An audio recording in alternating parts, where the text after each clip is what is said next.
I simply cannot find her. Maria? She's missing from the Abbey again. Perhaps we should have put a cowbell around her neck. I have looked everywhere, in all of the usual places. Considering that it's Maria, I suggest you look in someplace unusual. In 1964, during the filming of The Sound of Music, a single sound brought chaos to the set and nearly destroyed one of the film's most iconic scenes. It wasn't dramatic or tragic. It was funny, too funny. So funny that no one could stay in character. Take after take was ruined. The studio spent thousands trying to fix it, then chose to bury the story completely. For decades, it stayed hidden, until Julie Andrews finally told the truth on live television. What really happened in that gazebo? And why did Christopher Plummer, who hated the film, agree to keep quiet? Europe falls in love with the story. It all started quietly in the mid-1950s. Back in 1956, a German producer named Wolfgang Liebeniner released two films based on Maria von Trapp's memoir, The Story of the Trapp Family Singers.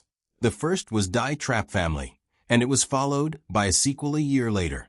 They were low-budget, sentimental, and very European in tone, but they struck a chord. In post-war West Germany, people were craving stories that were heartwarming and full of hope. These two films delivered just that. Both films turned into box office gold. In fact, they were the biggest commercial film success in West Germany at the time. The story's charm didn't stop there. It spread like wildfire through Europe and even found an audience in South America.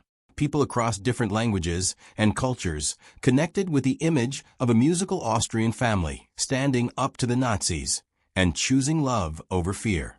But when the films were shown to American studios, the reaction was not great. To put it nicely, Hollywood thought the movies looked like a high school play, too sentimental, too corny, too foreign. Nobody was lining up to bring the Von Trapps to the U.S. screen.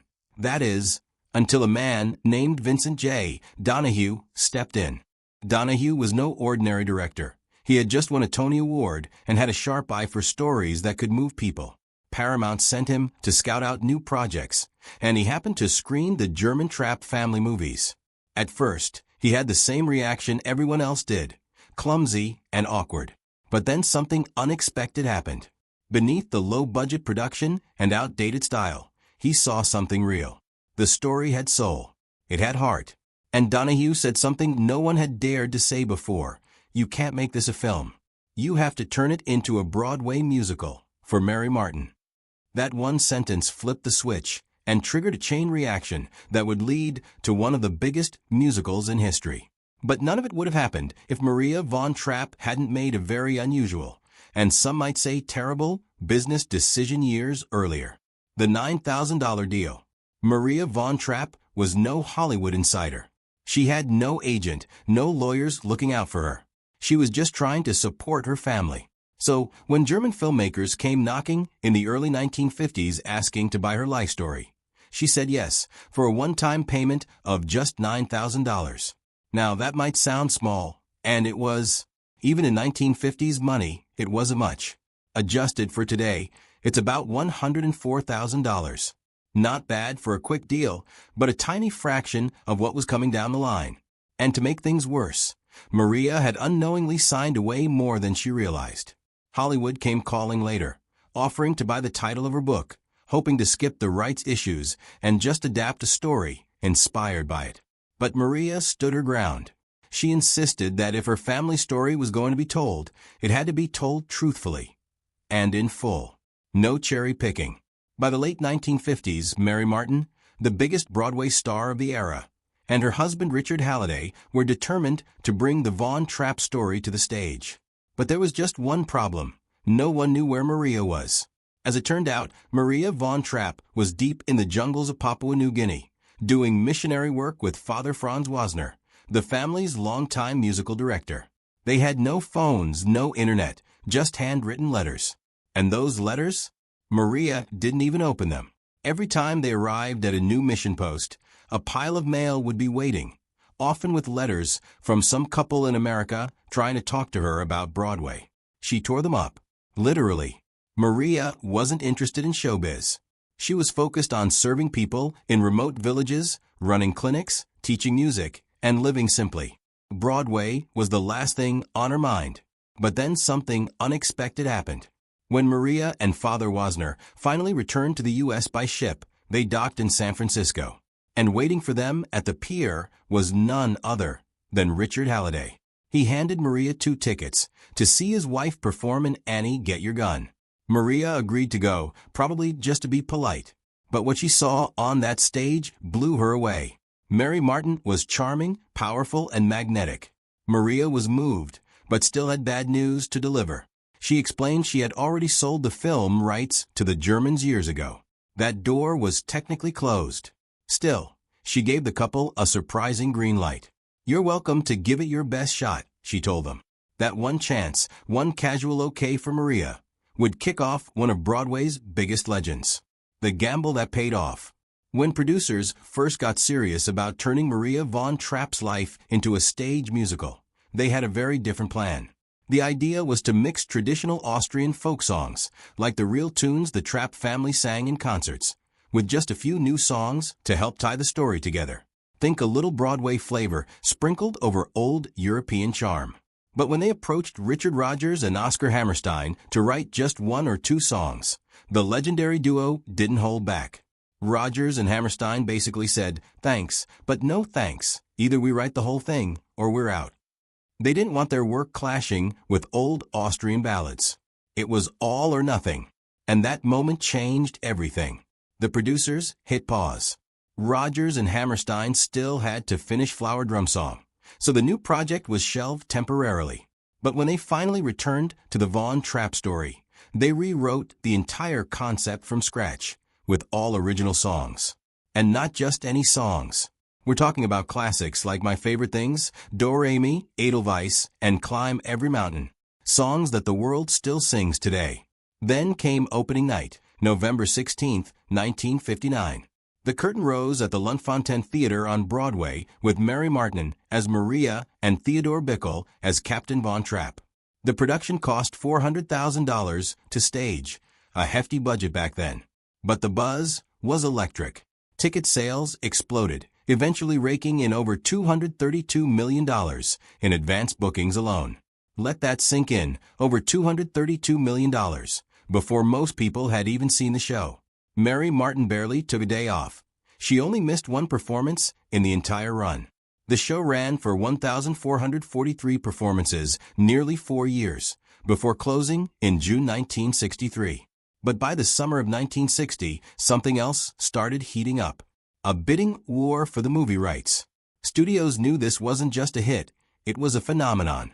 20th Century Fox came out on top, shelling out $1,250,000 for the rights, which would be more than $13 million in today's money.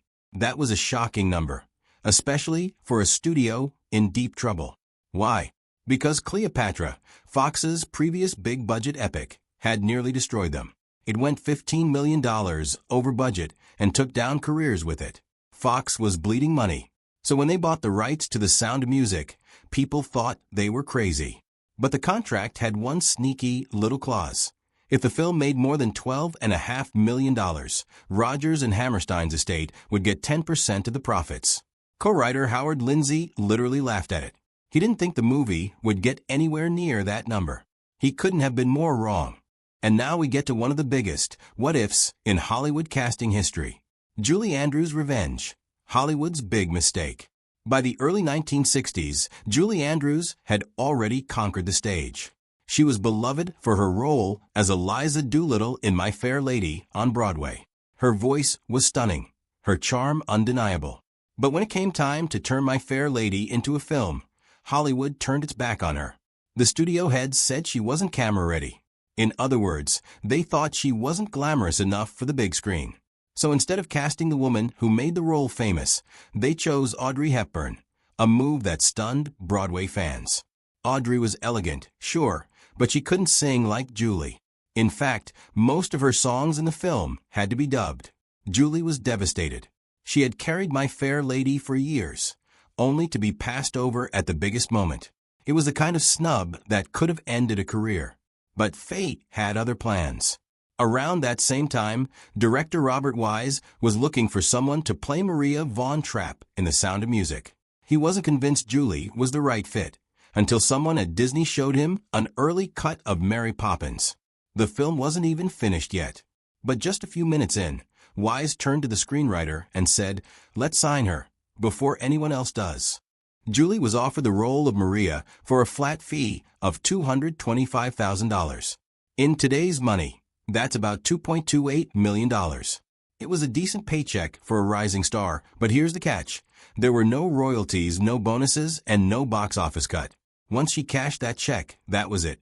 Meanwhile, Mary Martin, who had played Maria on stage, had negotiated a very different deal. She earned more than $8 million from her share of the Broadway profits. Fox didn't think Andrews was a big enough star to deserve a back-end deal. That decision would come back to haunt them, because Mary Poppins turned out to be a smash hit. Julie Andrews not only proved the studio wrong, she won an Oscar for Best Actress. And when she accepted the award, she did something cheeky. She thanked Jack Warner, the very man who had rejected her for My Fair Lady. It was a sweet, subtle form of revenge, and the audience loved it. Still, The Sound of Music would become her most iconic role. And even though the film would go on to earn hundreds of millions worldwide, Julie never saw a single dollar beyond that original flat fee. And she wasn't the only one Fox tried to shortchange. The role no one wanted. While Julie Andrews was already charming everyone behind the scenes, casting her on-screen partner was turning into a serious headache. The role of Captain George Von Trapp should have been a dream gig. He was a handsome, brooding widower who slowly falls in love with Maria. But here's the thing, no major actor wanted to play him. Robert Wise, the director, tried everyone. He considered Sean Connery, who had just shaken the world as James Bond. He also reached out to Richard Burton, known for his intense performances, and his rocky relationship with Elizabeth Taylor. Even Bing Crosby was floated as a possibility, but none of them fit the tone or spirit of the film. Some said no. Others just didn't seem right. Then came Christopher Plummer. He was classically trained, elegant, and sharp, but he didn't like the script at all. In fact, Plummer thought The Sound of Music was too sweet, too sentimental. He called it The Sound of Mucus behind the scenes and turned down the role several times. The idea of playing a strict, emotionally stiff father in a musical didn't interest him. But Robert Wise believed in him, so he flew to London to convince Plummer face-to-face. Plummer agreed, but only under one condition. He wanted to reshape the character. He told the writers the captain needed more depth, more heart, better dialogue, and most of all, he needed his own song, something to show his emotional side. That's how Edelweiss ended up in the film. It's not an Austrian folk song, like many believe. Rodgers and Hammerstein actually wrote it for Plummer's character. The idea was to give the captain a quiet, personal moment of vulnerability. Even with those changes, Plummer still struggled. He later admitted that he drank through parts of the shoot. During the filming of the family's big farewell performance to the Nazis, arguably one of the most intense scenes, Plummer was actually drunk. He said it helped him get through the stiffness of the role. Despite all the tension, his performance worked. He brought dignity and restraint to the captain, making the character's transformation from cold disciplinarian to loving father feel real. And audiences fell in love with it. But here's a wild twist. Christopher Plummer also had a flat contract. No royalties.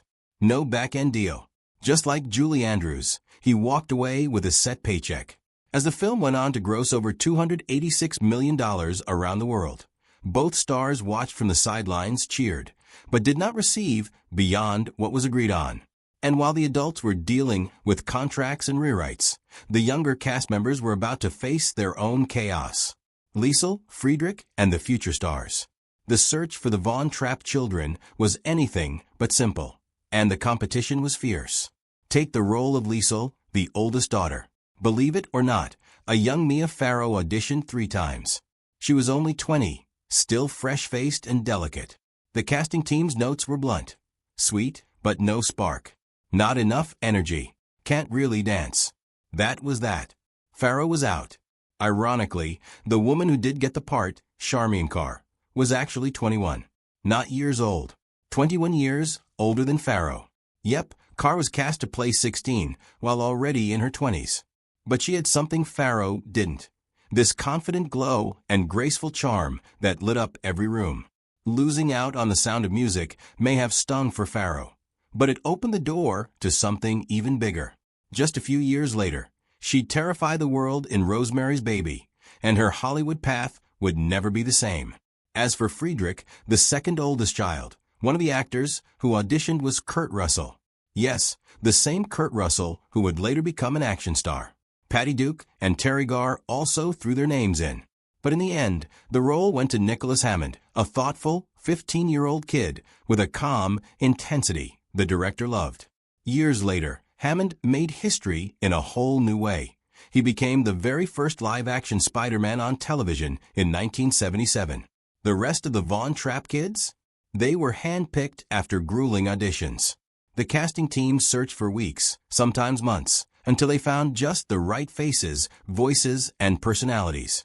And what they built wasn't just a cast, it was a family. Even decades later, the actors who played the children remained close. They reunited often, supported each other through life events, and kept in touch with both Julie Andrews and Christopher Plummer until the very end. Their bond felt real because it was real, and the world noticed. The box office takeover. For nearly 3 decades, one film ruled Hollywood's box office like an untouchable king, Gone with the Wind. Since its release in 1939, it sat at the top, undefeated through wars, golden ages, and new technologies. Then came The Sound of Music. When it was released in 1965, no one saw this coming. But by November of 1966, just 18 months later, it had done the impossible. It dethroned Gone with the Wind, raking in an unheard of $286 million at the global box office. And here's the thing, that was not inflated modern money. That was actual earnings, based on ticket prices from the 1960s, which makes it even more incredible. To put it another way, The Sound of Music sold 283 million tickets around the world. That's nearly 1 out of every 12 people alive at the time. People who didn't even speak English were humming Do-Re-Mi. In villages without electricity, folks still recognized Edelweiss. And there was no viral marketing, no online trailers, no streaming platforms. Just word of mouth, radio mentions, glowing reviews, and families going back to see it a second, third, even 10th time. It became more than a film. It became a global phenomenon. A moment in history that people shared, regardless of country, language, or age. And then came the cherry on top, the Oscars. The Sound of Music swept the Academy Awards, winning 5: Best Picture, Best Director, Best Sound, Best Editing, and Best Score. Director Robert Wise, who had already made waves with West Side Story, proved that lightning could strike twice. This wasn't just a fluffy musical anymore. Critics had to admit it. It was art. Every technical detail, every beat of editing, every soft piano note, and crisp footstep was noticed and honored. However, what people didn't notice, what they were never supposed to know, was the chaos behind one of the film's most romantic scenes. The gazebo scene disaster, the forbidden scene. The gazebo scene between Maria and Captain Von Trapp is one of the most beloved romantic moments in movie history. You know the one, soft moonlight, quiet music, a slow kiss as they finally confess their love. But what you don't know is this. The scene was a complete disaster to film. The problem? The lights. Specifically, the massive carbon arc lights used to simulate moonlight. These were industrial machines, bright, hot, and loud. Really loud. And not just any kind of loud. They made a noise that sounded exactly like a fart. A long, wet, flat raspberry. Every single time Christopher Plummer leaned in to kiss Julie Andrews. PPPPFFFFTKE. Over and over. Julie said they tried 20 times. But the moment they got close to each other's faces, the lights let out that same ridiculous sound. They couldn't stop laughing. Even the serious lines, "Maria, I love you," got destroyed by giggles. The entire crew was helpless. Hours went by. Nothing worked. Eventually, director Robert Wise gave up. He scrapped the original plan. No more bright lighting. Instead, he decided to shoot the whole scene in silhouette. He placed Julie and Christopher in front of a glowing gazebo windows. That way, their faces were mostly hidden, and their laughter didn't show. It ended up looking even more romantic. That glowing, dreamy style? That wasn't on purpose. It was damage control. And the studio? They didn't want anyone to know. 20th Century Fox clamped down hard. Cast and crew were warned not to mention the noises, the laughter, or the failed takes. For years, fans believed the scene had gone off without a hitch. The truth only came out decades later, when Julie Andrews finally told the story on a talk show. She laughed, remembering it. It's very hard to be nose-to-nose doing a love scene and having these awful raspberries coming at you from below. But while the audience laughed, no one knew that Plummer himself was carrying a much heavier secret. Plummer's private misery. Christopher Plummer might have looked calm and collected on screen, but behind the scenes, he was deeply unhappy. He despised the sound of music. He called it gooey, mocked it as the sound of mucus, and even referred to it in interviews as just S&M. To him, the movie was overly sentimental, totally out of sync with the serious, challenging roles he wanted to play. And it showed. Plummer often isolated himself during filming in Salzburg. He once said the picturesque city felt more like a prison of sentimentality than a European getaway. Part of that was his own doing. He drank a lot and later admitted to gaining weight from all the rich food and alcohol. Still, he showed up. Always professional. Even when he was drunk, which he openly confessed to in later years. He said some scenes were filmed while he was 3 sheets to the wind, including one of the most emotional moments in the movie. But somehow, in the middle of all his resentment, Plummer gave a performance that would become iconic. The drunk scene that made everyone cry. There's a moment in the film that gets everyone emotional, when Captain Von Trapp sings Edelweiss, with tears in his eyes during the festival. It feels so real, so heartfelt. But here's the twist. Christopher Plummer was completely drunk when they filmed it. He confessed in his 2008 memoir, In Spite of Myself, that he had been drinking heavily that day. He called himself a young and arrogant bastard who had no real connection to the film's sentimental tone.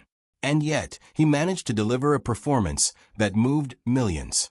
And that's the irony. The scene many fans point to as proof of his character's emotional transformation was carried by an actor who could barely stand straight.